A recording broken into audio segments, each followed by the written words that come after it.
साथियों नमस्कार।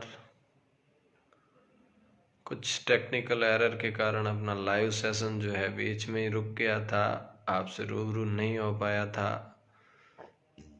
आज का मेरा लाइव आने का जो विशेष उद्देश्य है वो यही है कि भाई कोविड-19 के कारण जहां सारे स्कूल, सारे कॉलेजेस, जो टीचिंग इंस्टीट्यूट्स है वो सारे बंद है और विद्यार्थियों की पढ़ाई बेशक प्रभावित हुई है इससे, इसमें कोई दो राय नहीं। तो उसको कैसे सुचारू रूप से जारी रखा जा सके, उसके लिए मैंने तो अपने प्रयास जो है अप्रैल महीने में शुरू कर दिए थे।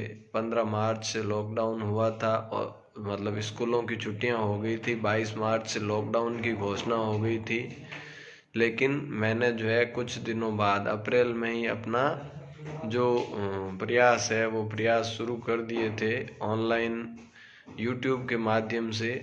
और आज तक लगभग 435 के करीब वीडियोस मैं बना चुका हूँ। 435 वीडियोस जो है मेरे इस यूट्यूब चैनल सेवियर्स एजुकेशन पे आपको मिल जाएंगे, जिसमें सुनील भाई अभी स्कूल है अपनी बाड़मेर जिले में शिव ब्लॉक की भियाड़ गांव है, वहाँ पर है कोटड़ियों की ढाणी, वहाँ पोस्टेड हूँ।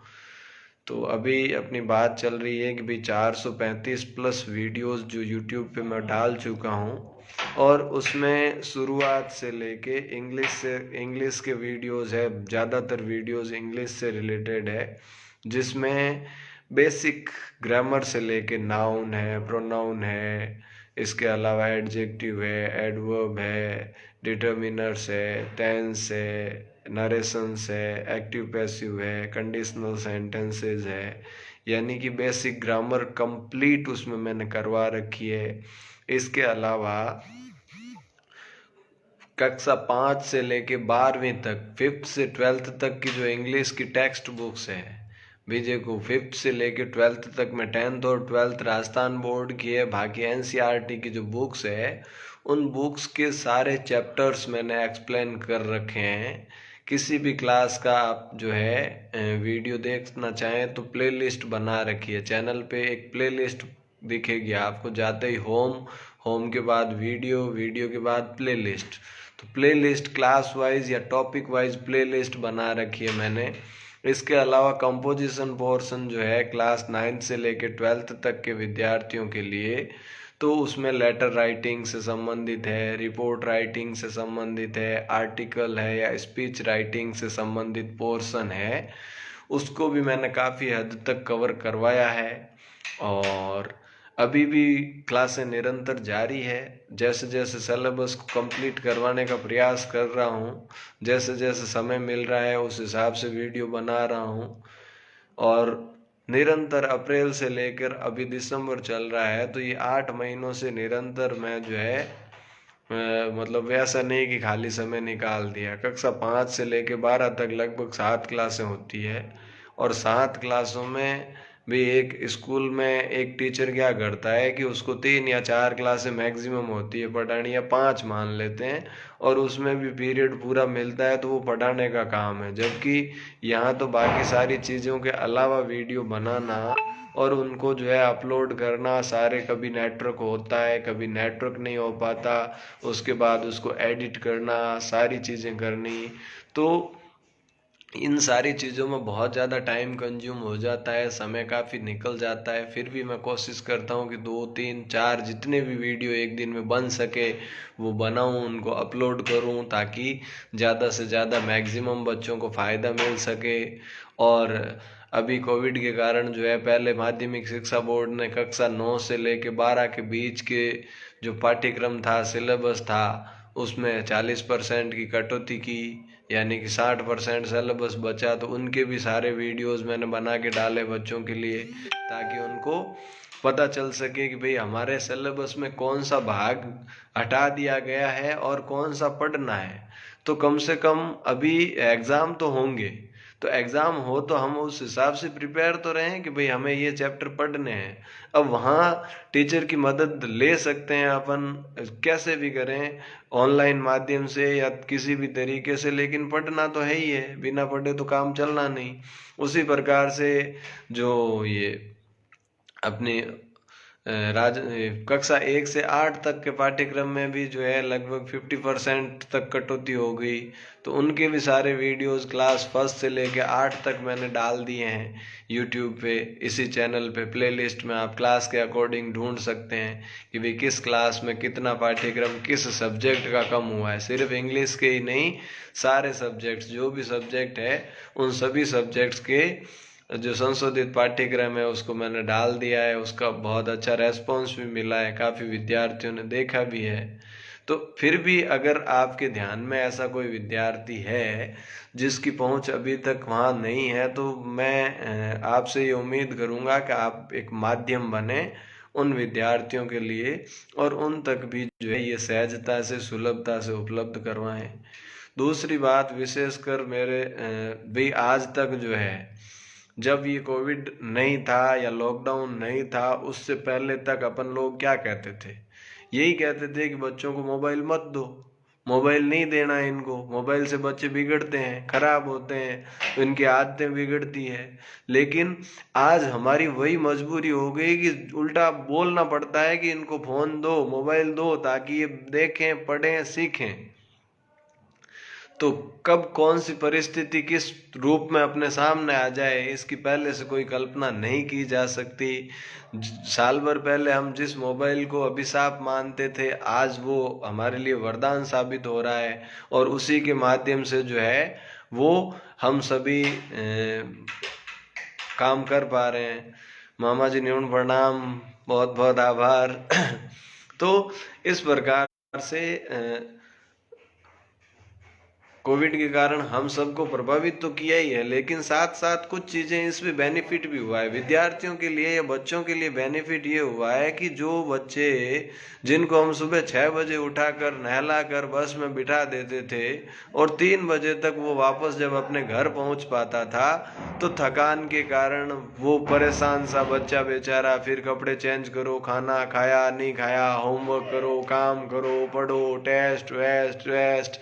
तो इस तरीके से वो एक मशीन जो बन चुका था, वो एक मैकेनिज्म की तरह, मशीन की तरह जो काम कर रहा था, उसमें काफ़ी हद तक बदलाव आया। इतने समय से वो अपने घर वाले सदस्यों के साथ रहा, परिवार के साथ रहा, तो उसमें कहीं न कहीं उसके मानसिक लेवल में जो है बहुत कुछ सीखा है वो बच्चा। इसके अलावा शारीरिक रूप से भी उसको खूब सारा पोषण मिला है, हष्ट पुष्ट हुआ है, बड़ों का प्यार मिला है, छोटों के साथ उसको खेलने का मौका मिला है, एक दूसरे से जो है मुलाकात हुई है, काफ़ी कुछ चीज़ें नई सीखी है उसने। हालांकि पढ़ाई से जो है बेशक वो दूर रहा है, पढ़ाई के मामले में कोई न कहीं कमियां रही है, वो बच्चा जो है पीछे रहा है, लेकिन व्यवहारिक जीवन की बहुत सारी चीज़ें वो सीखा है। तो ये जो है, मैं इसको जो है नेगेटिव के रूप में नहीं ले सकता, या ये नहीं कह सकता कि बिल्कुल बेकार समय था या बच्चों के लिए जो है सबसे खराब पीरियड था। बिल्कुल खराब नहीं था, क्योंकि इतने टाइम से जो है उनको अपने एक मशीन बना रखा था, बस सिर्फ किताब के इर्द गिर्द या स्कूल बस या किताब या ये सब जो घूम रहा था बच्चा, वो कहीं न कहीं अपनी फैमिली, अपने परिवार, अपने रिश्तेदार, रिश्तों के बारे में जानना है, वो परिवार के साथ रहा है, उनके साथ समय बिताया है। तो शारीरिक रूप से उसका विकास हुआ है, इसके साथ साथ मानसिक रूप से भी उसमें बहुत सारे बदलाव आए हैं, बहुत कुछ उसने सीखा है। तो परिवर्तन प्रकृति का नियम है, और इंसान कितनी भी प्रकृति कर ले, लेकिन अगर एक बार उस ऊपर वाले ने सोच लिया ना कि इसको धड़ाम से कैसे गिराना है, तो उसका इलाज आज तक आपके पास नहीं है और न भविष्य में हो पाएगा। तो इस कोविड ने हम सबको परेशान जरूर किया है, लेकिन एक सबक भी दिया है। और इसके अलावा जो चीज़ें हमारे लिए घातक थी आज से पहले, जिनको हम जो है नुकसानदायक मानते थे, वो आज हमारे लिए वरदान साबित हो रही है। जैसे ये मोबाइल देख लो, यूट्यूब देख लो, जिनको अपन पहले बच्चों को टोकते थे कि भाई नहीं देखना है, नहीं पढ़ना है, इनसे जो है खराब हो जाएगी, आदत खराब होगी, आंखें खराब होगी। आज वही हमारे लिए सबसे बड़ा माध्यम बना हुआ है, जो कि पढ़ाई का, लर्निंग का एक बहुत ही अच्छा माध्यम बना है। तो मेरी जो बातें थी वो मैंने आपके सामने रखी। अब इसमें से आप किन से सहमत हैं, नहीं हैं, वो बातें आप कमेंट करके डाल सकते हैं। मेरे जो व्हाट्सअप नंबर भी इस आईडी पे भी दे रखे हैं मैंने, और यूट्यूब चैनल जो है सेवियर्स एजुकेशन, वहाँ भी दे रखे हैं। कॉलिंग नंबर भी वही है, तो आप चाहें तो कॉल कर सकते हैं, व्हाट्सअप मैसेज कर सकते हैं, मैसेंजर के माध्यम से संदेश पहुंचा सकते हैं, या फेसबुक पे कमेंट डाल सकते हैं। जो भी आप उचित समझें उस तरीके से करें। बाकी मैंने जो आज तक 435 प्लस जो वीडियो बनाए हैं यूट्यूब पे, वो सारे के सारे जो है आपको प्ले लिस्ट में मिल जाएंगे, जिसमें सभी कक्षाओं के कक्षावार भी मिल जाएंगे। कुछ सांस्कृतिक गतिविधियों के भी है, जिसमें जो है कल्चरल प्रोग्राम्स हुए थे स्कूल्स में, वो भी वीडियोस मैंने डाल रखे हैं। इसके अलावा कुछ क्लासरूम एक्टिविटीज़ भी है कि भी कक्षा कक्ष में बच्चों के साथ जो एक्टिविटीज़ करवाई थी मैंने, चाहे वो कविता है, चाहे वो खेल है। अब बच्चों के साथ आनंद तो अलग ही है, वो तो वही बता सकता है जो बच्चों के साथ रहा है, तो उसका तो आनंद ही अलग है। आप उनको देखोगे तो जरूर आपको भी जो है मनोरंजन तो जरूर होगा। कुछ सीखो नहीं सीखो ये तो मैं नहीं कह पाऊंगा, लेकिन मनोरंजन के हिसाब से भी देखिए। लेकिन आप देखिए, एक बार चैनल पे जाइए, कोई भी वीडियो उठाकर 5 मिनट, 7 मिनट, 10 मिनट, जितना भी आपके पास समय है, उसको सीखने के लिए नहीं बल्कि एक आलोचनात्मक तरीके से देखिए, ताकि जो भी आपको कमी लगे कि भाई यहाँ सुधार की गुंजाइश हो सकती है, इसको और अच्छा किया जा सकता था लेकिन यहाँ गड़बड़ हुई है, तो वो सारी चीज़ें जो है आप डाल सकते हो, लिख के दें, ताकि आगे की वीडियोस में मैं अच्छा बनाने का प्रयास करूं।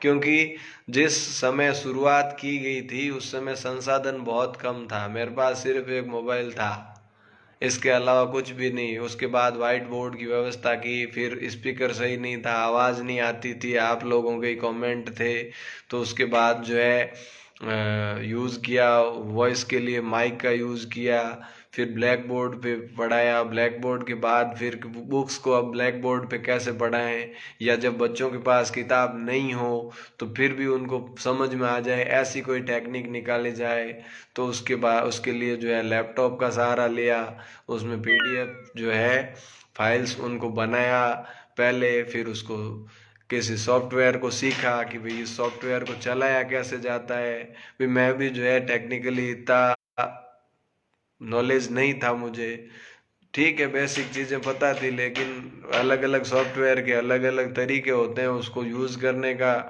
जो है सारी चीज़ें नहीं पता थी, तो धीरे धीरे सीखी। और अब आपके सामने जो है, आपके पास अगर किताब नहीं भी हो तो भी जो है आप आसानी से स्क्रीन पे देख कर, आपके सामने किताब भी खुली होती है, मेरा चेहरा भी होता है, बोलता हुआ नज़र भी आता है, तो आपको एक क्लास की फीलिंग भी लगे।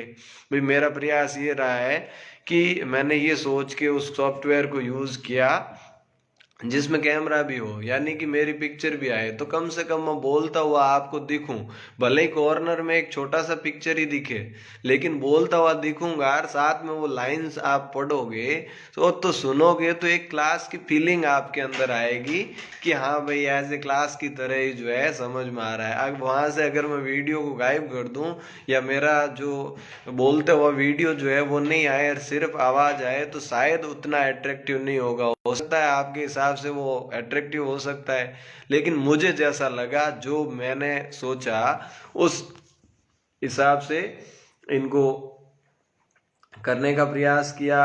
अब देखो, आपके कोई भी सजेशन हो, सुझाव हो, तो वो सहर्ष आप के सादर आमंत्रित है, आप बताएं। जितना भी उसको इम्प्लीमेंट किया जा सकेगा मैं इम्प्लीमेंट करने का प्रयास करूंगा। तो आप लोगों का सहयोग साथ बना रहा, कारवां जो 1 से शुरू हुआ था, आज लगभग 2000 के करीब सब्सक्राइबर हो चुके हैं। तो लगभग कारवां बढ़ा ही है। आप सबका सहयोग रहा है, विद्यार्थियों का भी जो है जुड़ाव उनसे रहा है, और निरंतर जो है आप लोगों का सहयोग मिल रहा है। तो विशेष अनुरोध या गुजारिश आप लोगों से यही है कि भाई जो ग्रामीण क्षेत्र के बच्चे हैं, देखो जहाँ जिन बच्चों के पास सुविधाएं हैं वो तो कहीं न कहीं से सीख लेंगे, उनको कोई दिक्कत नहीं है। लेकिन दिक्कत है ग्रामीण बच्चों को, जहाँ संसाधनों की कमी है, संसाधन उनके पास नहीं है, या पढ़ाने वाले नहीं है, या उनको पता नहीं है। तो उनके लिए एक माध्यम का काम आप जरूर करें, ये मेरा विशेष निवेदन रहेगा आप लोगों से। बाकी आप सभी आज की इस लाइव परिचर्चा में जुड़े, आपने बात सुनी, इसके लिए आपका बहुत बहुत धन्यवाद, आभार, हार्दिक अभिनंदन। और आपके सुझावों की प्रतीक्षा रहेगी। आप अपने सुझाव सहर्ष मुझे प्रेषित करें, ताकि मैं उनको और अच्छे से उस वीडियो में, उस क्लास रूम में जो है वो लागू करने का प्रयास करूँगा। तो आज के इस लाइव सेशन को यहीं विराम देते हैं। जो भी आपके सजेशंस है वो उसकी प्रतीक्षा रहेगी मुझे, और उम्मीद करता हूँ आप अपने सुझाव मुझे ज़रूर भेजेंगे। इसी के साथ धन्यवाद। जय हिंद, जय भारत।